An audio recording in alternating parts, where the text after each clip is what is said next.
thing.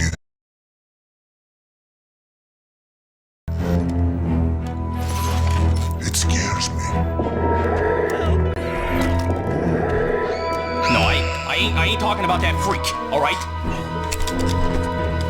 He's not here, is he? How do I get this fucking thing off?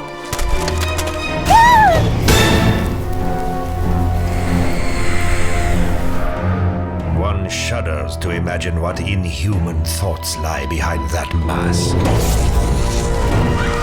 One dreams of chronic and sustained cruelty.